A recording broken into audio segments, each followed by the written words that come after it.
Ndryshimi i motit vërtet shkakton dhimbje në kyçe. Gjithnjë e më shumë njerëz reagojnë ndaj ndryshimeve të motit. Te disa prej tyre kjo manifestohet nëpërmjet dhimbjeve fizike, të cilat më së shpeshti shfaqen në nyja. Tani është dëshmuar që shiu ndikon në përkeqësimin e këtyre dhimbjeve. Rezultatet preliminare të studimit më të ri kanë treguar që moti më shishton intensitetin e dhimbjeve.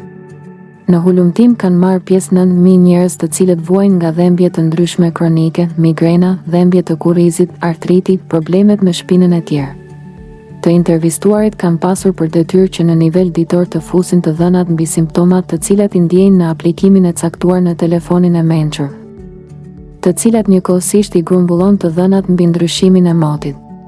Rezultatet e hulumtimit kanë treguar që kur është moti me diell, pjesëmarrësve në hulumtim dhimbjet u janë zvogëluar. Mirë po, kur moti është me lagështi apo me shi, dhimbjet bëhen më intensive dhe më të shpeshta. Madje te 80% e pacientëve është gjetur lidhja midis motit me lagështi dhe shtimit të dhimbjeve. Këto janë gjetje të rëndësishme për hulumtime të mëtejshme, ka thënë autori i studimit, profesori Will Dixon. Ai shton që njerëzit më shumë ankohen kur është moti me lagështi dhe pak më i ftohtë, shkruan Independent. Pikpamja ime është që të gjitha janë të lidhura me presionin e ajrit. Aq më parë kur është fjala për artritin, sepse kanë ndikim kur nyjat e dëmtuara dhembin me rastin e ndryshimit të presionit, shpjegon profesori Dixon. Ajo që njerëzit thonë që mund të parashikojnë ndryshimin e motit në bazë të dhembjeve të tyre, nuk është dëshmuar.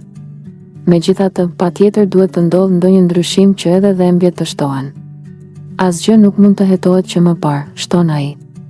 Ky zbulim është i rëndësishëm dhe kur të hulumtohet edhe më hollësisht, njerëzit do të mund të harmonizojnë obligimet e tyre në raport me prognozën e motit.